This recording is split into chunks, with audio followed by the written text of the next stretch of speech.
So here's a little bit of a close-up of the mechanism. As you can see, when it rolls over, that chain just sort of unrolls into the channel and back again. And then up here is that limit sensor. As you can see, when it comes all the way back to this plate, it makes the sensor, and this gap closes up. And then if I put the cable on top of it, possibly, as you can see, there's this big arm that sticks out the top with no protection. I'm worried someone's just going to do one of these numbers and break that sucker right off. Even without the cable connector on, I've bent these pins a couple of times already. So I think next, while I'm thinking about it, I'm going to quick make this plate to protect this guy. I also need to make a plate here. Let me readjust this a bit. I need to make a plate here to attach both the limit sensor for this axis and the cable chain, which is going to go somewhere in there. I also need to mount, oh, you can't even see that.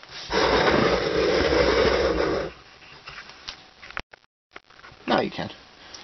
So I need to mount the cable chain in right about there.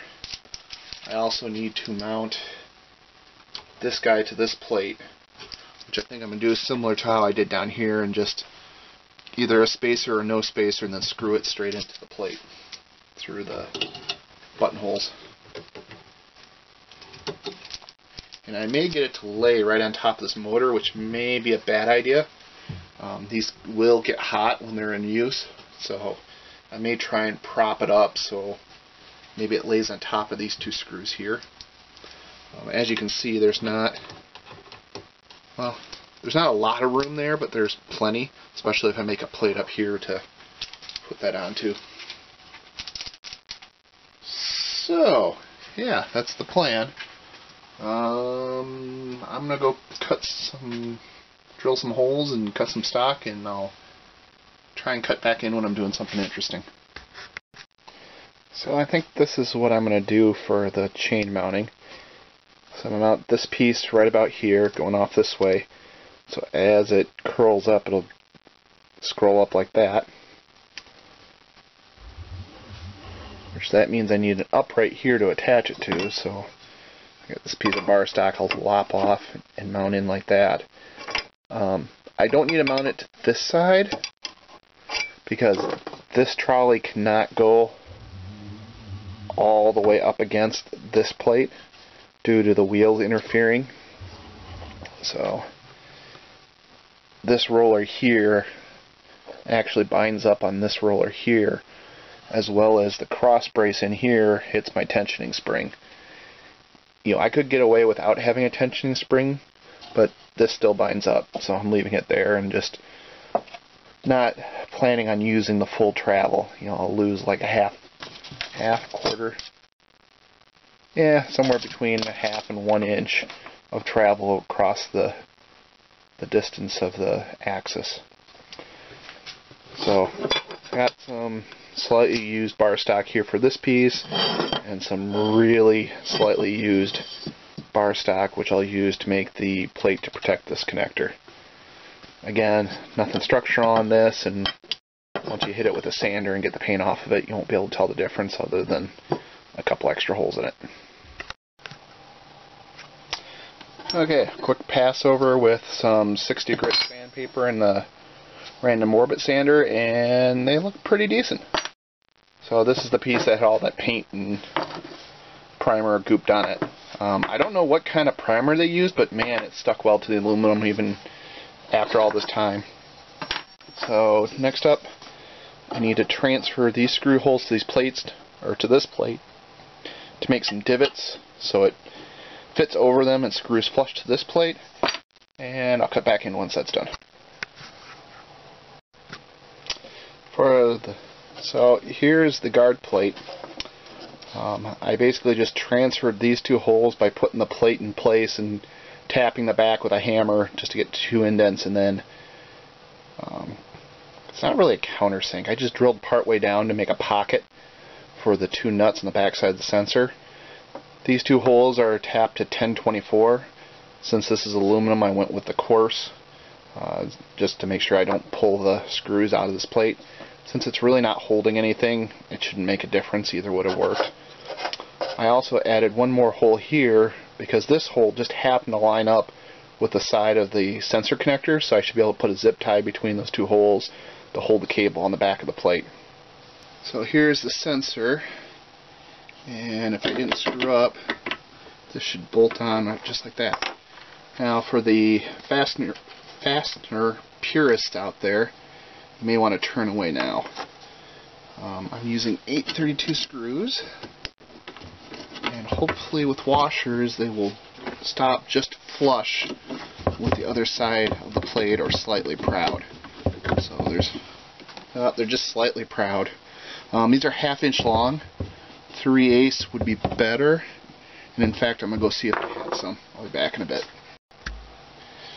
So I did find some 3/8 button heads, which should work just fine for my application.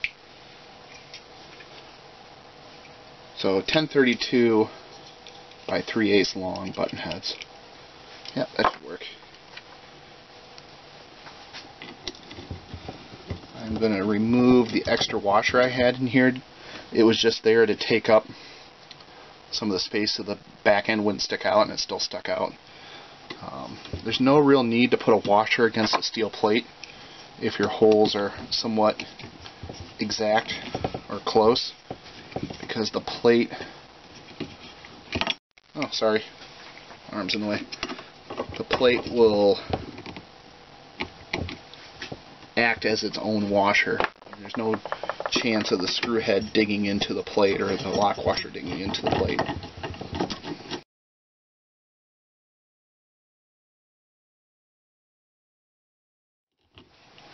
Okay, so that's done.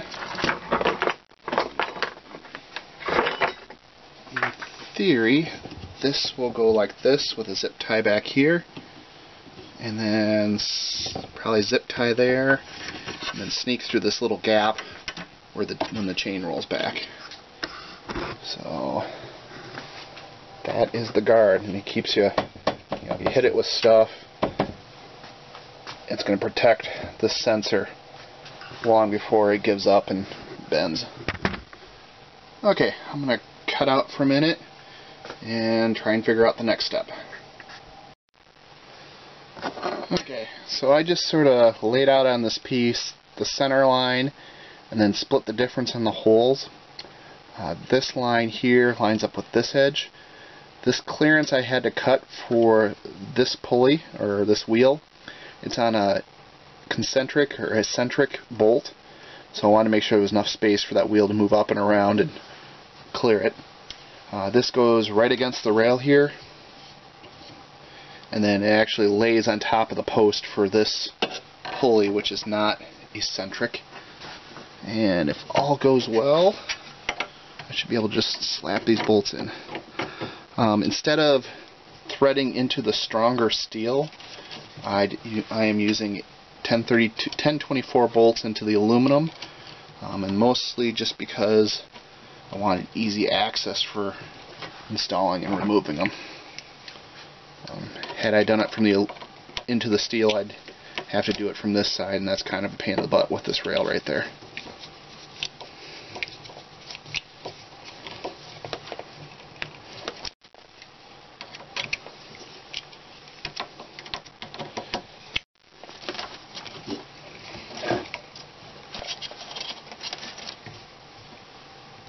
So there's that. So what's next? Next,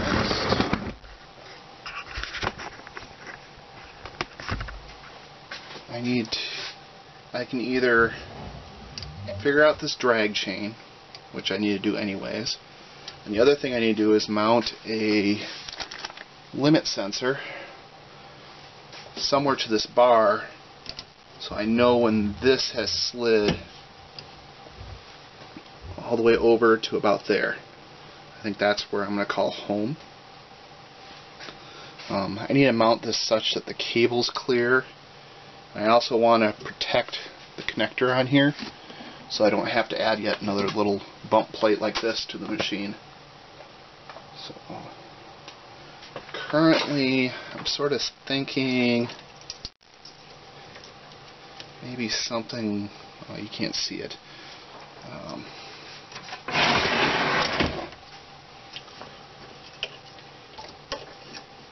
Something like so. That doesn't work very well. This would work great. I could set a little flag off the mechanism that came and broke this, but then this is sort of out in the wind, which I'm trying to avoid. Another option is inside of here. I can sort of get it out where the flag will miss, but if this ever homes too far, it's just going to cream that connector off. I can mount it this way, sort of flat against it. That does protect the connector, but again, I don't know if this will come out in the camera, but this little line right here is where the sensor is, so I'd only have like a 1/4 inch, somewhere between an 1/8 and a 1/4 inch of over travel before bad things go crunch. So yeah, I'm going to sit here and think on that, and while I do that, I need to work on the chain. So first things, this is slightly too high, so I'll pop that off and just cut it off. I need like about an 1/8 of an inch, not much. Actually, I need it more than that, because when it's looped like this, which will be the case when it's all the way over here, the first bend is right there. So I need that aluminum plate to end right there. So I'm going to get that all measured up, lop the plate off, clean up the cut, and then figure out this sensor. So I'll pop back in once that's done. I also might drill the peg out on this guy and get the holes marked, tapped, and drilled into the plate so I can get this clamp out of the way. Back when I get some more done. So just like previous times, I transferred the holes to the plate, drilled and tapped them with 1032. I also drilled out the center of this nubbin, so there's just a little wall that keeps the chain pieces together. And now I'm going to attach a 1030 screw with washer for the big hole, and just a 1032 screw for the other hole. No lock washers, as the plastic will compress a little bit. That should act like a lock washer. And worst case, there's going to be enough stick through that I can put a nut and possibly a lock washer on the backside if it does work out at some point. So I'm just going to assemble that quick.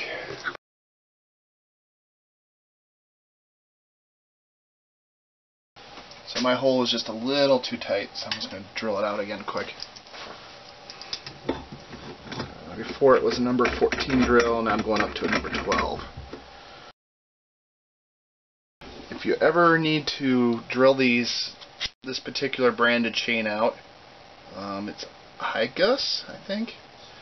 A piece of 3/4 inch bullnose oak trim fits perfectly inside of it and keeps it from collapsing when you're drilling. Not so pro tip of the day. And that fits much better.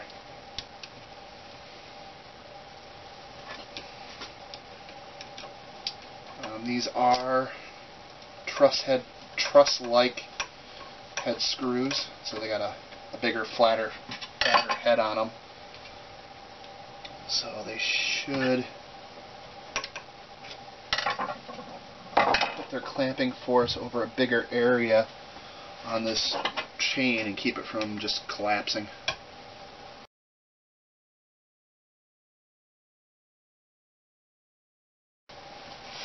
I just need to figure out how much chain I need.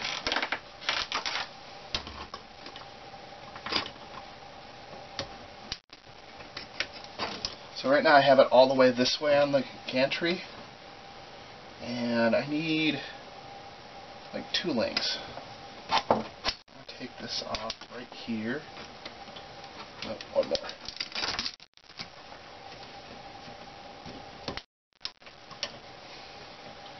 In theory, I want this.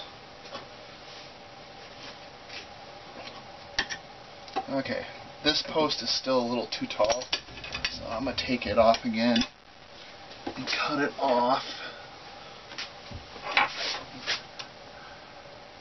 Oh, when I mounted this, it must have slid down just a little bit, so therefore this is off.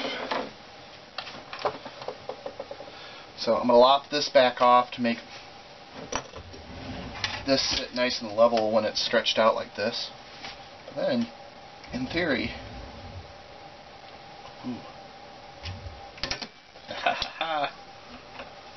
I forgot. This top screw pinches this first section of chain, so it needs to be straight before you tighten that screw down,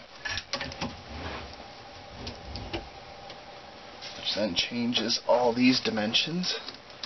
So I need one more link on this end. That's going to go on just like that. That looks better. And then as it moves, it will do that number.